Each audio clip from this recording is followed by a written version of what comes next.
Gerist áskrifendur á samstöðinni og taki þátt í að byggja upp öfluga og róttæka samfélagsumræðu.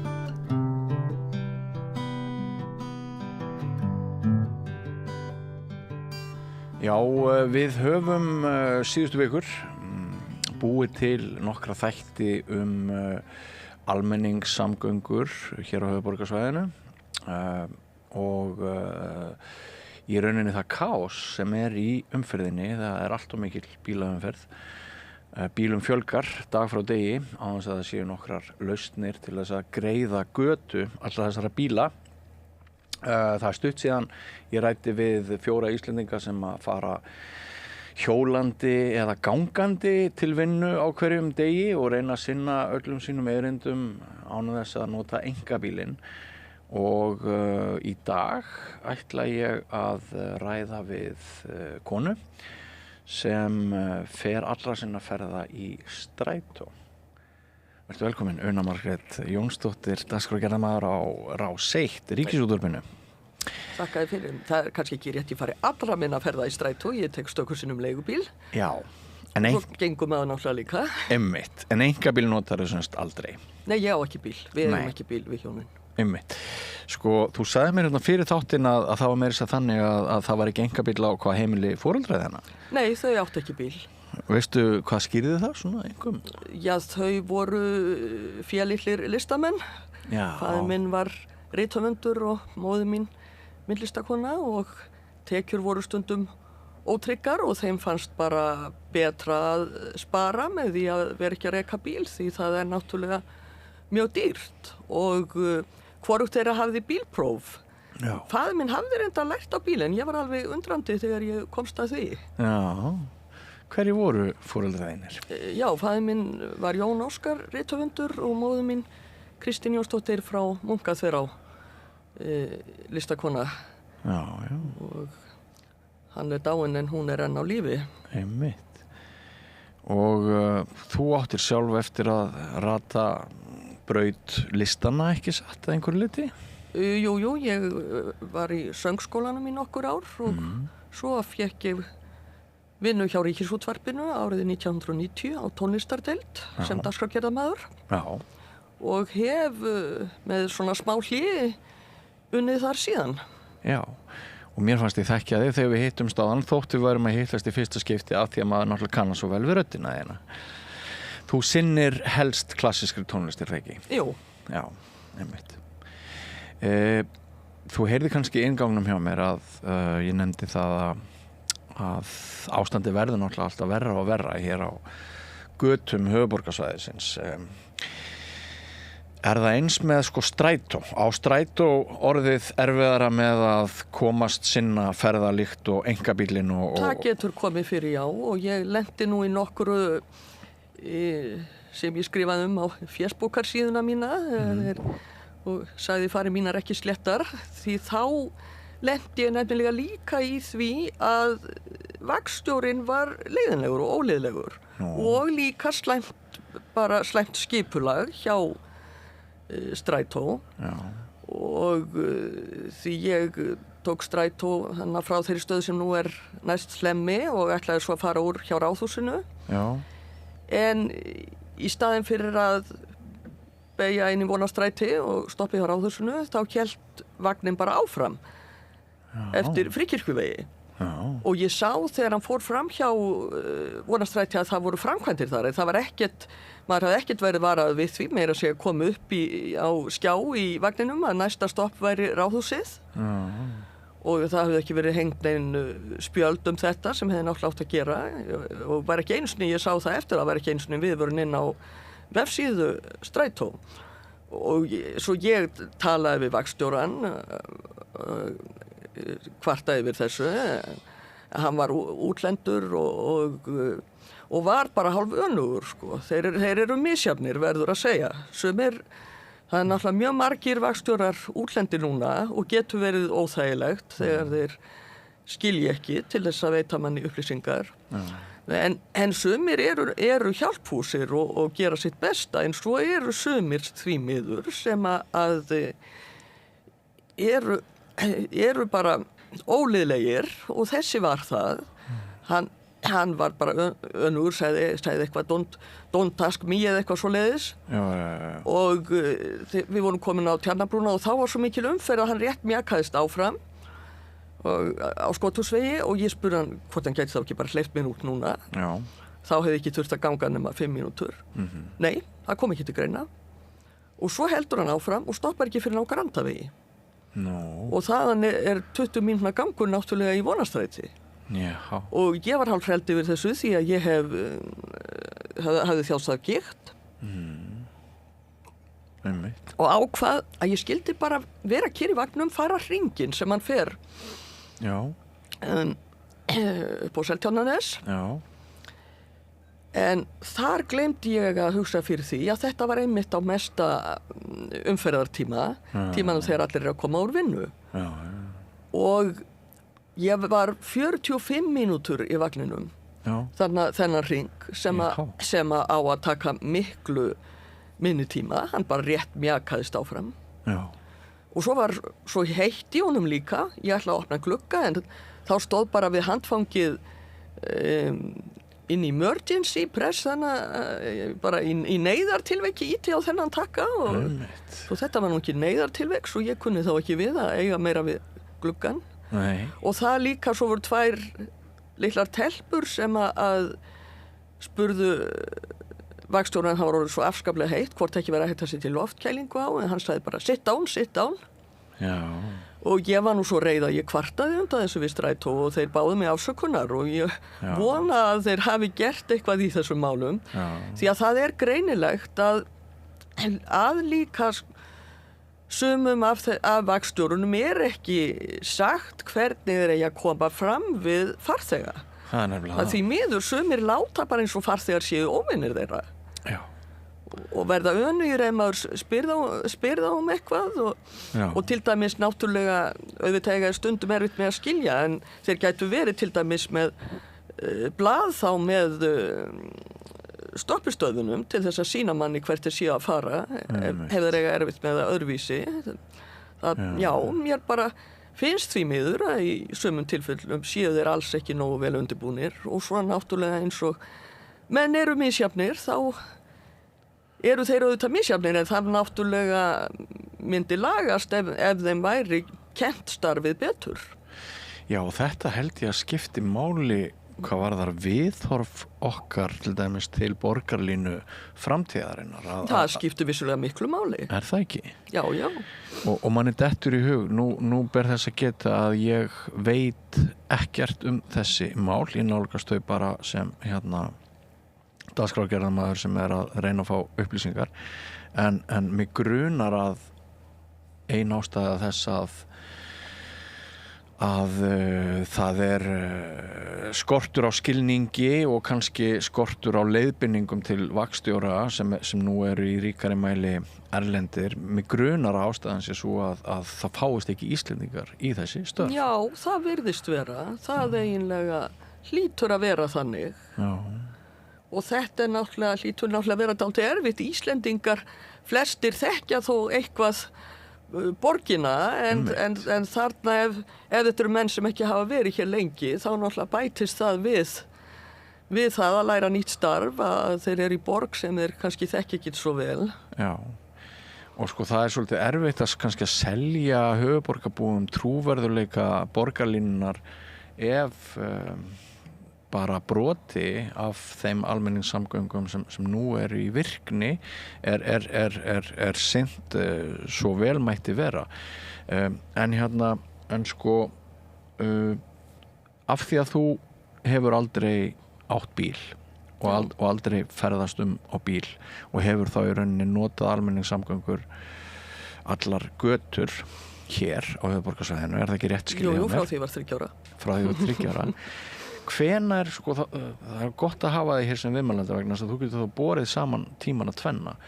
Hvenær fannst þér eins og að svona, það færi kannski að síga örlítið á ógæfu hliðina í þessari þjónustu? Já, það náttúrulega, það er kannski svolítið snúið að tala um það. Það hefur verið Sko vagnar voru á kortersfresti nema helgar, þá voru þeir á hálftímafresti. Svo það einhver tíman upp úr 1990, ég man nú ekki nákvæmlega hvenær, að þá færa þeir að hafa vagna bara á 20 mínútna fresti helgar. Nei, helgar, hvað örugglega? Á sumrin ætlaði ég að segja. Sumrin? Já. Og mér fannst þetta þó nokkuð óþægilegt og svo þetta svona eitthvað 2 sumur. Ég hugsaði, þegar var haustu nálgaðist, þá lagast þetta. Þá náttúrulega ákvaðu þeir að hafa þetta framvegis bara hafa vagnarna framvegis á 20 mínútna fresti, svo að lagaðist ekki. Og svo nokkur eftir það voru þeir bara á hálftímafresti og þá fannst manni að það hefði bara verið nokkuð gott að þeir voru á 20 mínútna fresti. En eitt hins vegar gerðist svipaleyti og þessi afturför varð. Það varð eitt reyndar sem var framför, að grænakortið kom, sem gerði strætóferðir miklu þægilegri og ódýrar fyrir þá sem þurfa að nota það mikið, sem sé kort þar sem að maður, bara mánaðarkort, þar sem maður getur nota strætó eins mikið og maður vill. Og þannig að það stundur sko bæði framför og afturför. Já. Og svo sem betur fer, svo hefur vögnum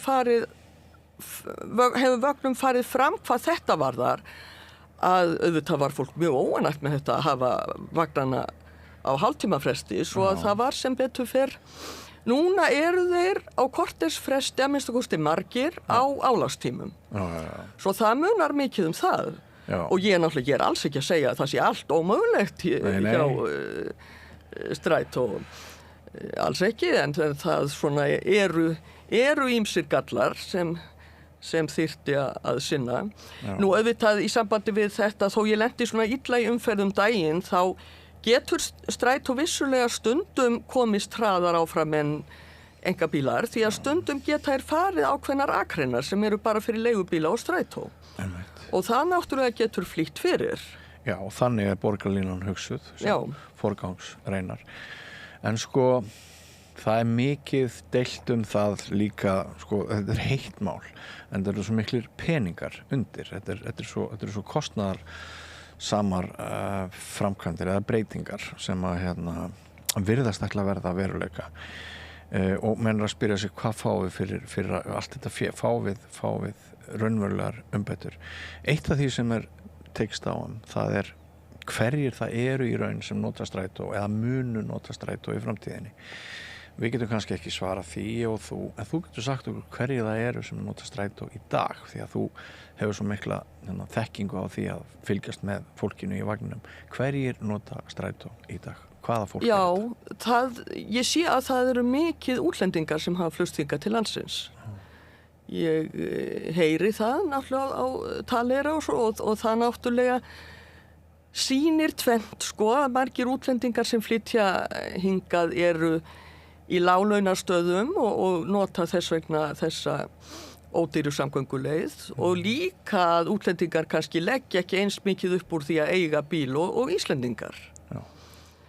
Og svo það gamalt fólk og unglingar dálítið og börn og svo bara náttúrulega einn svona eins og ég sem fellur ekki undir neina af þessum skilgreiningum, en þetta eru svona þeir hópar sem ég finnst algengast að sjá í strætisvögnum. Já, og það sem ég heyri þá, eða það sem dettur hafi breyst síðan ég byrjaði að nota strætó ég ólst nú upp fyrir norðan, flutti til höfuðborgarsvæðisins 1986 og þurfti að taka strætó frá Kópavogi í Háskóla Íslands, og þá finnst mér í endurminningunni að ungt fólk og mjög mikið stúdentar hafi verið langstærsti hópurinn. Það ekki lengur þannig?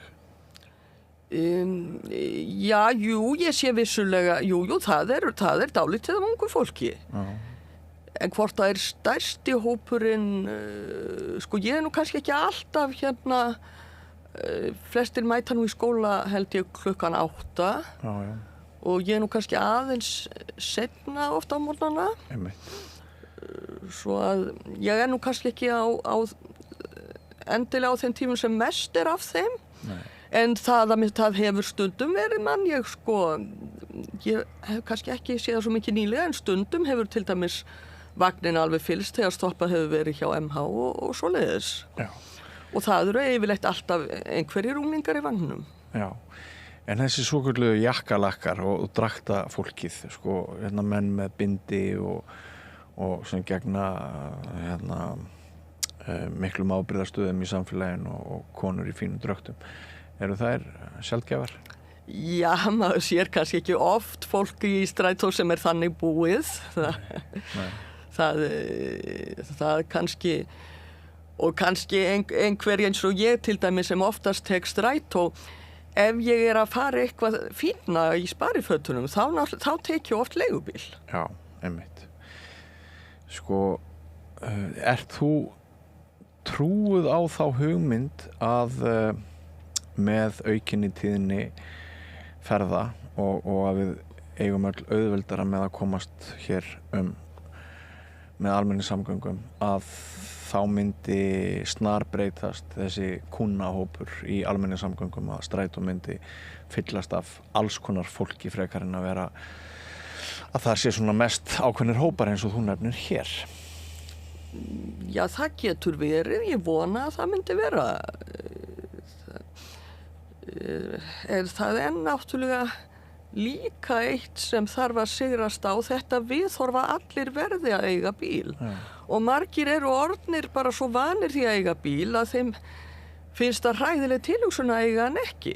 Ja. Okkur hjónunum finnst að vera frelsi að eiga ekki bíl. Við þurfum ekki, það er náttúrulega ekki þessi dýrir ekstra kostnaður, við þurfum ekki að hugsa viðhald á bílnum og svoleiðis. Og ekki það á veturna að skafa hann eða komast úr snjóskafli, en auðvitað gæti einhver sagt á móti að í staðinn þarf maður að bíða eftir strætisvagni eða ganga í kuldanum. En ég hef náttúrulega alltaf vanist þessu svo að mér finnst þetta þægilegu lífstíl. Já. En það getur auðvitað verið erfiðara fyrir þá sem ekki eru vanir þessu að venja sig á þetta. Hefur þér á einhverjum tímapunkti fundist eins og það væri litið niður á þig fyrir að vera strætófarþegi? Ekki mig sérstaklega,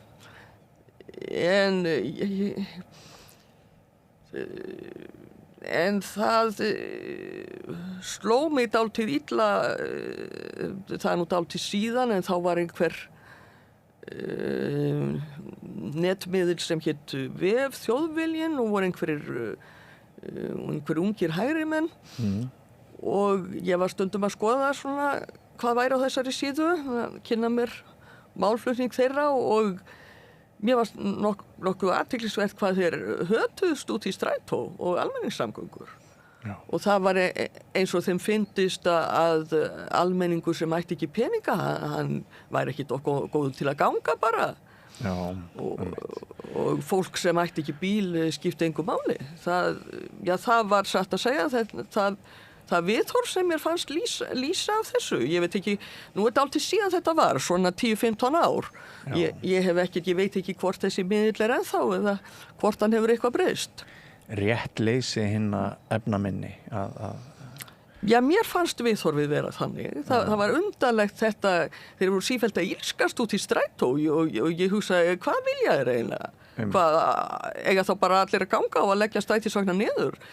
Og þeir sem ekki hafa efni á að eiga bíl skipta þeir þá engu máli. En kannski hafa þeir bara ekki trúaði að til væri fólk sem ætti ekki bíl. Nei, kannski ekki. En mín svona persónulega tilfinning og upplifun í seinni tíð er að það þyki sem að slettin og svona unglingamáli kúlara frá degi til dags að taka strætó, ekki síst ef þú ert fullorðin manneskja, að þú hjólir, að þú gangir, að þú skokkir, að semst að nota almenningssamgöngur og að nota umhverfisvænan ferðamáta.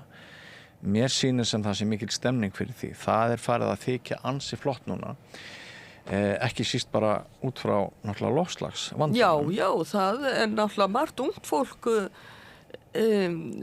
hugsar mikið þessar loftslagsbreytingar sem eiga náttúrulega fyrst og fremst eftir að bitna á ungu kynslóðinni. Það nefnilega málið. Og mér finnst það mjög gott og mjög ánægjulegt að ungt fólk skuli hugsa út í þessi mál og við ættum bara að hlusta á unga fólkið sem að varar við því sem getur gerst ef við gerum ekki neitt. En það stundum sagt það sé erfitt að fá Íslendinga til að breyta hegðun sinni með einhverjum óljósum ávinningi til framtíðar sem að við getum ekki sett einhvern veginn strax í næstisboxið okkar.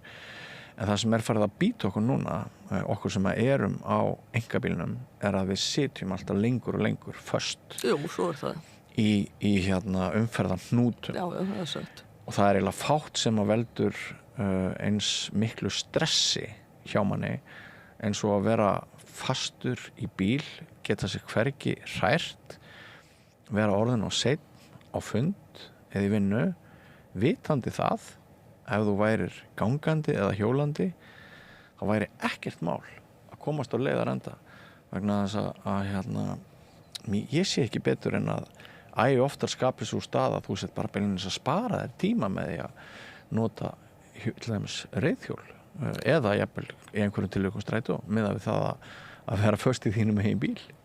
Hvað sýnist þér þetta? Jú, það áreiðanlega rétt hjá þér.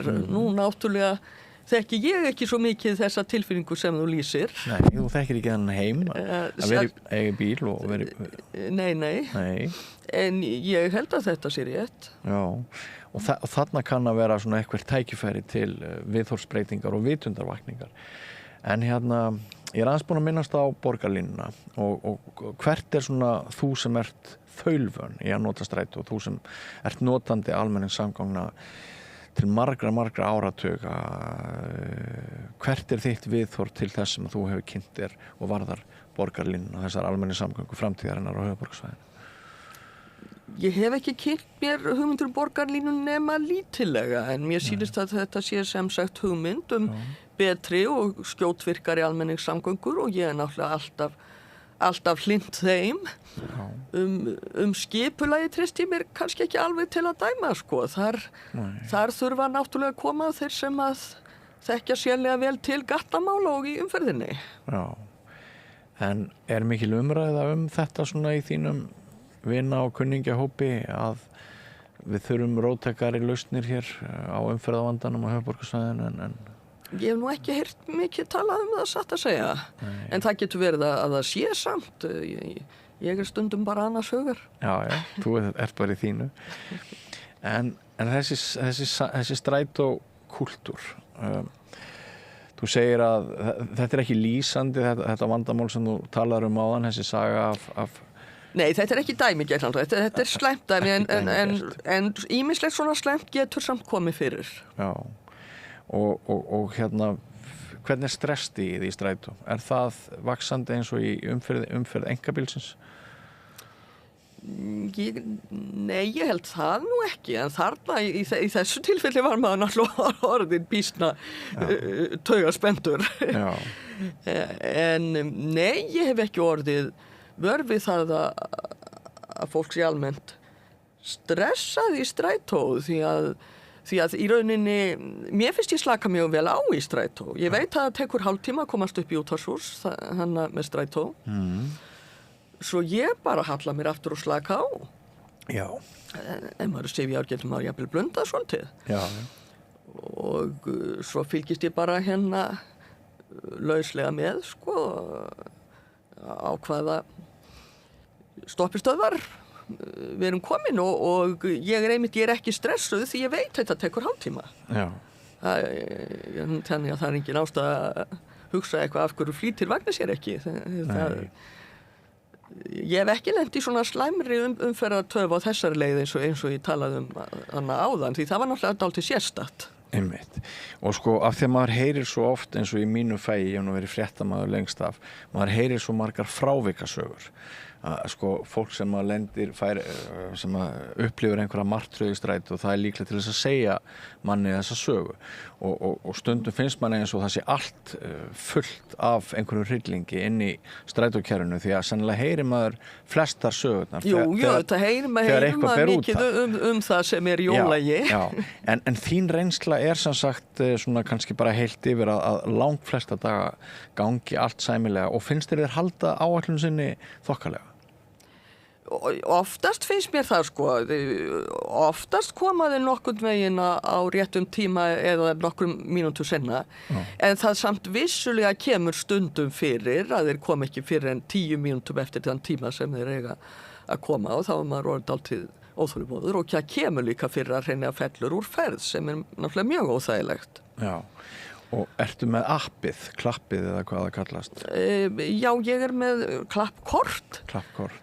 Og það reyndar sko, maðurinn minn það með það í síman, menn hann verður stundum dálítið argur þegar vagnin að koma og hann fer að flýta sér að finna þetta í síman og stundum það lengi að koma, svo ég held að sé í rauninni, mér finnst þægilega að hafa það á korti. Já, en upplýsingar þegar götur eru lokaðar og eitthvað breytist, hafa þær verið að berast sem skildi? Já, það var nú einmitt það sem ég myndist á áðan, sko, það var nú dæmi það sem að alls ekki voru neinar upplýsingar og það er náttúrulega mjög slæmt, þannig að það er nokkuð sem þeir þurfa bara að gera betur í. Já, þannig að það er ekki alveg einstætt tilvik það er ekki alveg einstætt, nei, maður hefur orðið fyrir því að þeir fara aðra leið og maður hefur ekkert verið varað við því, ég hef bara ekki lent svona illa í því, þannig nema í þetta skipti. Það sem líka náttúrulega vagnstjórinn vildi ekki hleypa mér út. Akkurat.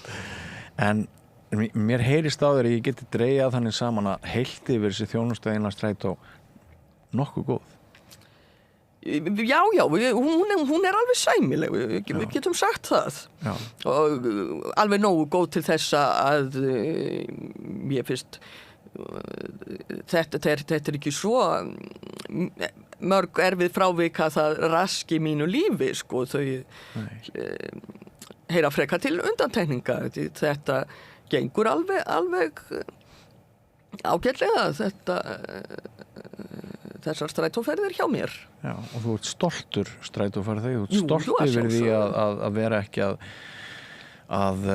hafa neikvæð áhrif á framtíðina með því að nota jarðefnaeldsneyti, brenna því. Það er vissulega ánægilegt og en ég vil samt taka fram að ég tek við leigubíl þegar ég er að flýta mér í vinnuna, tek ég leigubíl ef ég hef kannski orðið sein fyrir eða ef ég er orðið mjög þreytt eftir vinnudaginn. Þannig að ég tek alltaf einhvern tímann sko leigubíl í hverju viku. Já, en einkabílslaus lífstíll á höfuðborgarsvæðinu, hann gengur upp. Fullkomlega og það er náttúrulega líka þetta sem hefur verið bent á, þetta, ég tek stökkur sinnum leigubíl, en það er miklu ódýrara en að reka bíl. Vitaskuld. Þannig að fólk kannski sem að hugsa bílausan lífstíl sem algjöran hrylling, það gleymir þessum möguleika líka. Maður getur þannig að þegar það er óþægilegt ef að taka strætó, þá getur maður stökkusinum tekið leigubíl. Akkurat, mjög góð lokaorð. Kæra þakki fyrir komuna, Una Margrét Jónsdóttir. Þakkaði fyrir. Við þökkum ykkur hlustendum og áhorfendum kærlega áhorfið í kvöld og samveruna. Minnum á það að inn á samstöðin.is er hnappur sem kallast áskrift og þið ykkar sem ekki eru nú þegar í okkar stuðningsmanna eða áskrifendahópi mættuð endilega athuga það hvort þið eruð aflögufær, kostar aðeins 2.500 krónur að fylgjast með öllum okkar þáttum sem hér eru framleiddir frá móti kvölds 7 daga í viku, fjölskrúðug þjóðmála umræða. Það er ekki skylda að vera að greiða gjald til þess að fylgjast með okkur eins og sum ykkar vitið. En þið getið haft töluvert mikið með það að segja hvort við höldum áfram að þrífast og hve góð dagskrárgerðin og þýðingamikil hún er með því. hvort við fáum ykkar stuðning fjárhagslegan eða ekki. En þátturinn verður ekki lengri í kvöld, verið sæl. Segðu það á Samstöðinni. Samstöðin í eigu hlustenda, áhorfenda og lesenda. Sláist í hópinn og gerist áskrifendur.